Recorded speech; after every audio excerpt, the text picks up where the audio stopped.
to drop a little deeper now as we continue this how to manage change process. Here's our second question. What's the leader's role? So now let's hone it in a little bit directly onto you. What's your role here? And we're going to cover some things. And I keep emphasizing this because it is so critical. So let me repeat myself here for a moment, just so it nails in a little stronger. Change is the event. So you've put together all the process. You've thought for a couple of years. Here's how we're going to change. Here's all the steps. Remember, you have to go to the transition. What's the human factor? What's the psychological, emotional, physiological process that it's going to take people to get through this? And what you need to do then is balance the feedback and impact. We talked about this a moment ago. The whole idea of how do you have meetings set up? Where are all of the opportunities for your employees to be able to speak their truth about what the impact is on the change that's occurring, how it's affecting them, both personally, to a certain degree, and of course professionally, and how it's impacting the work that they're doing. So the timing is different here for everyone. Some people can cruise through a transition. They're so excited to go for the new change. Other people are, I don't know, yeah, maybe not. And then others are stout. Not going to change. Don't want to change. I've been here 25 years. It's going to stay the same. So part of what you have to be able to do is know where your employees are. That's where you go to your frontline supervisors. That's where you go to your mid-level managers. Take some time to really talk about their employees. Anticipate what the transition is going to be like. Anticipate how you're going to balance the feedback and be able to set up times for people to talk. Leave plenty of time, both formally and informally, in your meetings.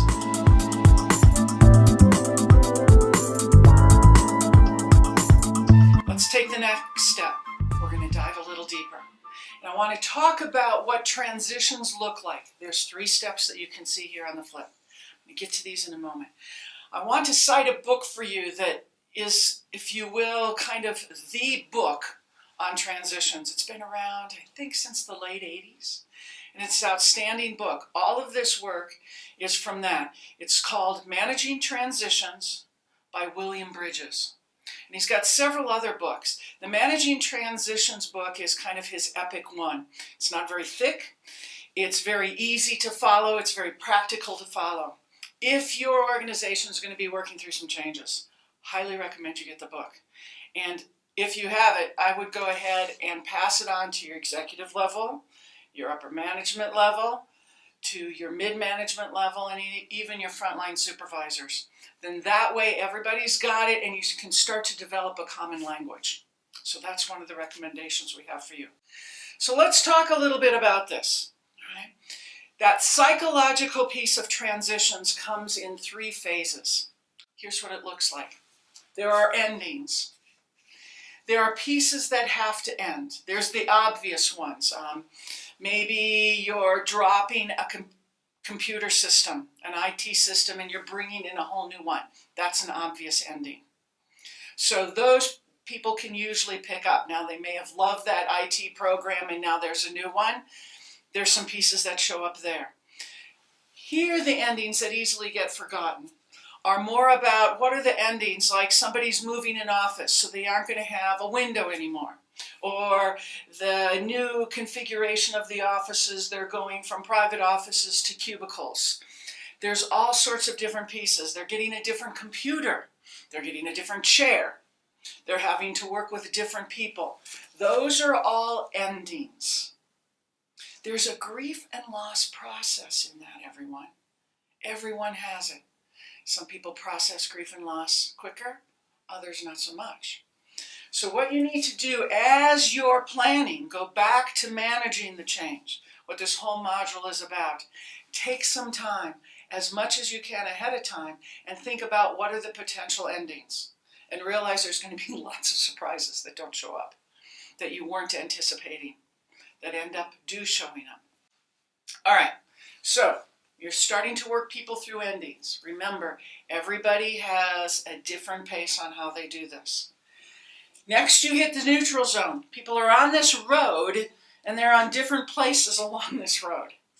The neutral zone, we also sometimes call it the gray zone, because people are kind of waffling a little here.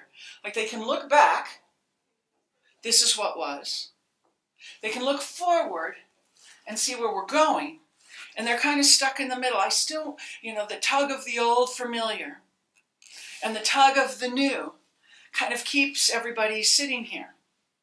And so that neutral zone is where people can get really lost. This is where those meetings need to happen, to talk about the impact that it's having on people. You need to make sure there's time to do the neutral zone. This, of the three, is what usually gets forgotten. Because this can be tactical, the new beginnings can be tactical. This is the big transition piece.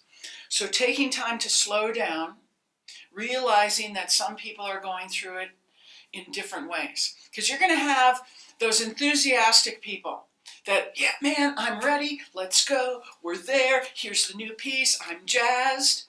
You have the others, like I explained in the last segment. I've been here 25 years, I've been here even 5 years, and this is the way it works, this is how I want to do it. And please, I'm not trying to generalize. The people that are stuck can be any age. They can be both genders. They can come from any level within the organization. So please, don't just think it's going to be your long seasoned employees. Not necessarily. It can be anyone that kind of gets stuck. So what you have to be able to do is manage this, run those meetings. Okay. Now, here's the next piece. Oh, I forgot one other part though. There's going to be some people that don't change at all. I'm not going there. Not going to happen. So you have to be able to figure out how to manage those people too. So you've got the phase of, I'm not going to do it, to those that want to fly forward and ready to go. So let's talk about the third phase, beginnings. What beginnings means is this is the part where people start to get more creative.